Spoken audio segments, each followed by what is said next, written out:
Ito na mga kabuksit yung tangkay ng gabi. Bali yung dahon niya, yun yung ginamit natin sa tilapia na sinanglay natin. Ngayon, ang naiisip ko naman gawin dito sa tangkay niya, para maiba naman, gawin nating kilawin. Bali, gagamit tayo dito ng suka, gata, siling labuyo, durog na paminta, siling panigang, asin, kalamansi, luya, sibuyas, kamatis. Siyempre, ang bida sa lulutuin natin ngayon ay ang tangkay ng gabi. Ang una natin gagawin dito mga kabuksit, ihawin lang natin. Tara na! Iniisip ko na nag-iihaw ako ng liempo. Kaya lang mahal ang liempo. Kaya ito lang muna ang tangkay ng gabi. Bango na. Ito na yung mga naihaw natin. Para lang tayo nagbabalat ng talong, binabalatan lang natin. Masarap to, try nyo.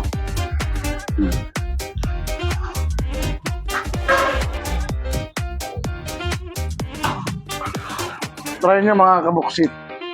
Mas masarap siya sa talong. Ito na yung mga tangkay ng gabi na inihaw natin. Guntingin naman natin siya. Bahala na kayo kung gaano kalalaki gusto nyo. Sa akin, mga ganito lang kahaba, okay na. Pero kahit anong haba yan.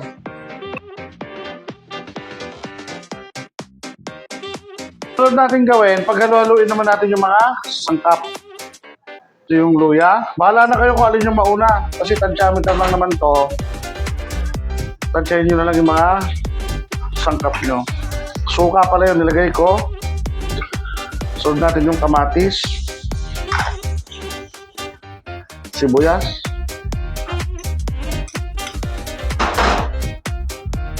durog na paminta,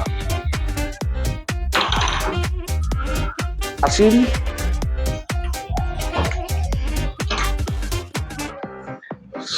siling labuyo, siling panigang. Saka lagyan natin siyempre ng kakang gata. Saka natin haluin. Maglalagay din tayo dito ng kalamansi. 3 kalamansi lang lagay natin. Lagyan naman na natin yung ating inihaw na tangkay ng gabi.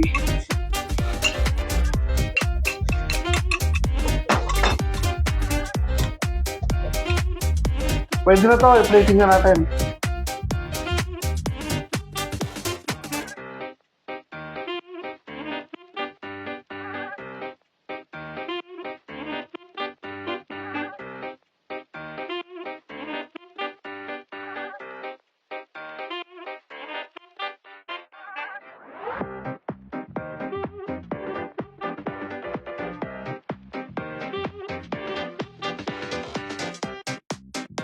So good, breeze taking up on your tree. So good, the evening freckles on my cheek. So good, birds singing.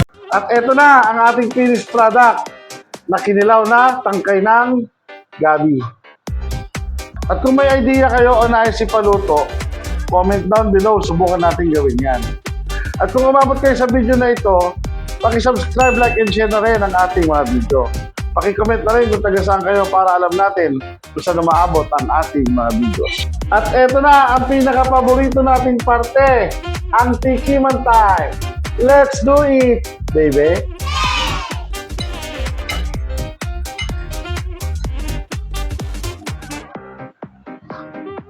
Yan.